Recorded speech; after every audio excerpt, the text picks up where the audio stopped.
خوبصورتی سمجھتے ہوئے اس سے فائدہ اٹھانا چاہیے۔ حضرت ابوبکر صدیق رضی اللہ تعالیٰ عنہ کہا کرتے تھے ان للہ حقا بالنہار لا یقبلہ باللیل، اللہ تعالیٰ کا ایک حق ہے دن میں جس کو اللہ تعالیٰ رات کے دوران قبول نہیں کرتا ہے۔ مثلا دن کی نمازیں ہیں، اگر کوئی شخص دن کے وقت ادا نہیں کرتا بلکہ وہ چاہتا ہے کہ کوئی بات نہیں میں رات کو جب فارغ ہوگا تو ادا کر لوں گا، اللہ تعالیٰ ان نمازوں کو قبول نہیں کرے گا۔ اسی طرح فرمایا ان للہ حقا باللیل لا یقبلہ بالنہار، اللہ تعالیٰ کا ایک حق رات کے وقت ہوتا ہے جس کو اللہ تعالیٰ دن کے وقت قبول نہیں کرتا کہ رات کی نمازیں مثلا آپ کہیں کہ چلو کل دوپہر سے پہلے کسی وقت پڑھ لوں گا، نہیں، وہ رات کا حق تھا اللہ تعالیٰ کے لیے، وہ رات کو ہی ادا کرنا ضروری تھا، وہ دن کے وقت اللہ تعالیٰ قبول نہیں کرے گا۔ تو رات کا حق رات کو ادا کرنا چاہیے، دن کا حق دن کو ادا کرنا چاہیے، ورنہ یہ وقت جو گزر جائے گا پھر یہ ہاتھ نہیں آئے گا۔ اور اسی طرح عمر بن عبدالعزیز، یہ آپ کو معلوم ہے کہ یہ ان کو خلیفہ راشد کہا جاتا ہے، عمر بن عبدالعزیز رحمہ اللہ، ان کو خلیفہ خامس بھی کہا جاتا ہے۔ 4 خلفاء راشدین کے بعد 5ویں خلیفہ راشد حضرت عمر بن عبدالعزیز رحمہ اللہ تعالی، یہ ایک تابعی تھے، صحابہ کرام کے شاگرد تھے۔ ان سے کسی نے کہا، یہ چونکہ خلیفہ تھے، خلیفۃ المسلمین، ان سے کسی نے مشورہ دیا کہ آپ یہ خلافت کے کاموں میں اور یہ سرکاری جو ذمہ داریاں ہیں ان ذمہ داریوں میں آپ بہت مشغول رہتے ہیں، آپ کچھ دنوں کے لیے باہر چلے جائیں، سفر کر کے سمندر کا سفر کریں، آپ چلے جائیں، نکل جائیں باہر تاکہ آپ کو کچھ آرام اور سکون ملے۔ حضرت عمر بن عبدالعزیز رحمہ اللہ نے کیا جواب دیا؟ کہا کہ میں جتنے دن باہر رہوں گا یہ اپنی سرکاری ذمہ داریوں سے دور رہوں گا، یہ جتنے کام میرے ذمے ہوں گے ان دنوں کے اندر وہ میں کب کروں؟ اگر میں ان دنوں میں باہر رہتا ہوں، اپنی ذمہ داریوں سے دور رہتا ہوں، تو جو کام میرے اوپر جمع ہو جائے گا ان دنوں کے اندر، جو ذمہ داریاں جمع ہو جائیں گی ان کو کب کروں گا؟ کسی نے کہا کوئی بات نہیں، آپ 10 دن کے بعد، 15 دن کے بعد، 20 دن کے بعد واپس لوٹیں گے تو کر لیں گے۔ کہا نہیں، میں تو ایک دن کے جو کام ہوتے ہیں وہ بھی بڑی مشکل سے ادا کرتا ہوں، ایک دن کی جو ذمہ داریاں ہیں وہ بڑی مشکل سے نبھاتا ہوں، تو چہ جائے کہ میرے اوپر 2 ہفتوں کی یا 3 ہفتوں کی ذمہ داریاں اکٹھی ہو جائیں گی تو میں تو نیچے دب جاؤں گا اور میں ان ذمہ داریوں کو نبھانے کے قابل نہیں رہوں گا۔ تو عمر بن عبدالعزیز رحمہ اللہ کے جو قول ہے اس سے ہمیں یہ بات سمجھنی چاہیے کہ جو زندگی گزر جاتی ہے اگر آپ نے اس سے فائدہ نہیں اٹھایا تو وہ زندگی آپ کے ہاتھ آنے والی نہیں، لہذا اس سے فائدہ اٹھائیں۔ یہ جو زندگی آپ کے ہاتھ میں ہے اس وقت، یہ حالیہ زمانہ، یہ موجودہ زندگی جو ہے یہ آپ کے ہاتھ میں ہے، آپ کے کنٹرول میں ہے، آپ اس سے فائدہ اٹھائیں۔ ایسا نہ ہو کہ یہ بلا فائدہ چلی جائے، اگر بلا فائدہ چلی جائے گی تو پھر آپ اس زندگی سے فائدہ اٹھا نہیں سکتے۔ یہ زندگی چلی گئی، آپ کے ہاتھ سے نکل گئی، پھر آپ اس سے فائدہ اٹھانے کے قابل نہیں رہے۔ اور چوتھی بات یہ ہے اس وقت کی اہمیت کو سمجھنے کے لیے کہ یہ جو وقت ہے جو آپ کے ہاتھ میں ہے، حالیہ زندگی جو ہے، اس کے بارے میں بھی آپ کو پتہ نہیں ہے کہ یہ کب تک آپ کے پاس رہے گی۔ یہ فارغ وقت جو آپ کو ملا ہوا ہے اس کے بارے میں کچھ بھی پتہ نہیں کب تک یہ آپ کے پاس رہے گا۔ ہو سکتا ہے کسی بھی لمحے یہ وقت آپ سے چھن جائے، ہو سکتا ہے کہ یہ حالیہ زندگی کسی بھی لمحے آپ سے چھن جائے، آپ کے ہاتھ سے نکل جائے۔ اسی لیے اللہ تعالیٰ نے جہاں اعمال کا حکم دیا وہاں اللہ تعالیٰ نے کیا فرمایا؟ سارعوا، بہت جلدی کرو، سابقوا، ایک دوسرے سے آگے بڑھنے کی کوشش کرو، وفی ذلک فلیتنافس المتنافسون، اس میں مقابلہ کرو ایک دوسرے سے۔ جس طرح دنیا کے امور کے بارے میں، دنیاوی معاملات کے بارے میں تم ایک دوسرے کا مقابلہ کرتے ہو، ایک دوسرے سے آگے بڑھنے کی کوشش کرتے ہو، یہ دینی کاموں میں بھی ایک دوسرے سے آگے بڑھنے کی کوشش کرو۔ کیوں؟ اس لیے کہ جو وقت آپ کو ملا ہوا ہے یہ بہت جلد آپ کے ہاتھ سے نکلنے والا ہے، یہ آپ کے ہاتھ میں رہنے والا نہیں ہے۔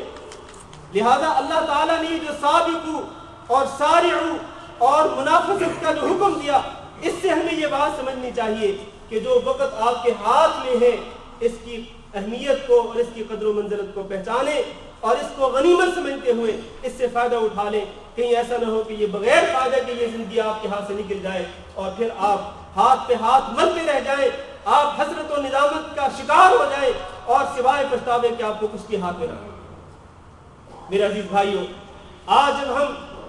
یہ وقت کی اہمیت کو واضح کرتے ہیں یہ ان مختلف نقاط کی شکل میں، جو 4 نقاط میں نے آپ کے سامنے ذکر کیے، ان چاروں نقاط کی روشنی میں ہم جب وقت کی اہمیت اور اس کی قدر و منزلت کو واضح کرتے ہیں تو دوسری طرف ہمیں جو لوگوں کا طرز عمل نظر آتا ہے وہ اس کے بالکل برعکس نظر آتا ہے کہ آج لوگ اس وقت کی اہمیت سے بالکل غافل ہیں،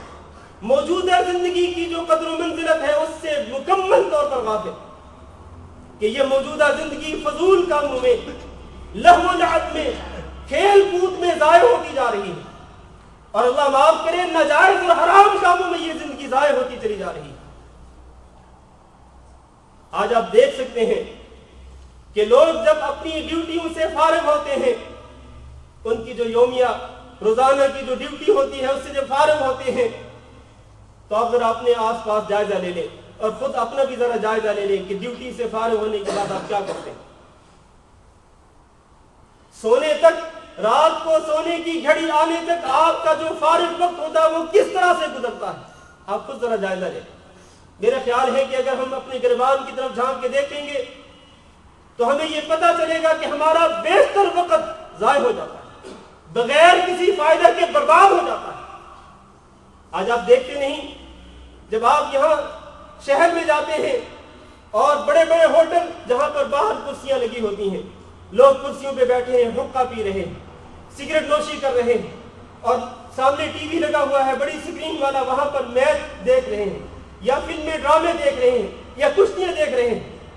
یہ مختلف قسم کے پروگرام گھنٹوں وہاں پر بیٹھے گزر جاتے ہیں۔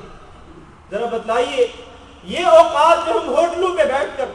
یا اپنے ڈیروں میں بیٹھ کر، اپنے کمروں میں بیٹھ کر ٹی وی کی سکرین کے سامنے گزارتے ہیں، حقہ پیتے ہوئے، سگریٹ نوشی کرتے ہوئے یا صرف اپنے دوستوں کے ساتھ گپ شپ کرتے ہوئے، بتلائیے یہ اوقات جو ہے، یہ اوقات کل قیامت کے دن اللہ رب العزت کے سامنے آپ ان اوقات کے بارے میں کیا جواب دیں؟ یہ فارغ اوقات آپ کے لیے نعمت نہ تھے؟ اللہ تعالیٰ نے آپ کو جو فارغ زندگی دی، فارغ اوقات دیے، فراغت سے اللہ تعالیٰ نے آپ کو نوازا، لیکن آپ نے اس فراغت کو فضول لہو و لعب، کھیل کود اور بالکل ناجائز اور حرام کاموں میں برباد کر دیا۔ کل قیامت کے دن کیا اللہ تعالیٰ ہم سے اس کے بارے میں سوال نہیں کرنے والا ہے؟ ثم لتسألن يومئذ عن النعیم، پھر تم سے ضرور بھی ضرور تمام نعمتوں کے بارے میں سوال کیا جائے گا۔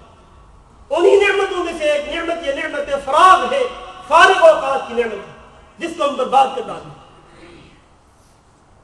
ان نعمتوں کے بارے میں ہم سے، مجھ سے اور آپ سے ضرور بھی ضرور سوال ہونے والا ہے۔ تو ہم نے اللہ کے سامنے کیا جواب دینا ہے؟ کیا جواب ہم نے تیار کر رکھا ہے؟ کیا ہم نے سوچ رکھا ہے؟ کیا جواب دیں گے اللہ رب العزت کو؟ میرے عزیز بھائیوں، نبی کریم صلی اللہ علیہ وسلم نے ارشاد فرمایا، لا تزول قدم عبد حتى يسأل عن خمس،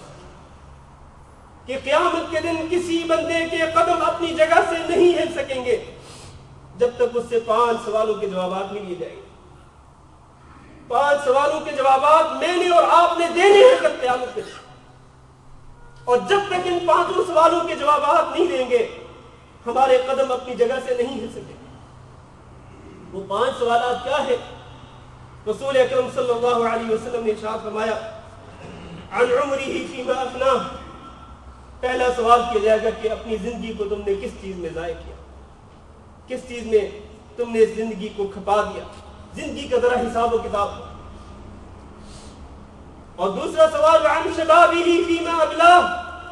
زندگی کا ایک خاص حصہ جس کو جوانی کا زمانہ کہتے ہیں، جوانی کے زمانے کے بارے میں پوچھا جائے گا، بتلاؤ تم نے جوانی جو ہے وہ اپنی کہاں پر کھپائی، جوانی کی توانائیاں کس چیز میں ضائع کی، اللہ کی اطاعت میں تم نے یہ جوانی لگائی تھی یا کہیں اللہ کی نافرمانی میں جوانی کو ضائع تو نہیں کر دیا؟ یہ سوال ہونے والا ہے۔ اور تیسرا سوال یہ بھی اللہ تعالیٰ پوچھے گا،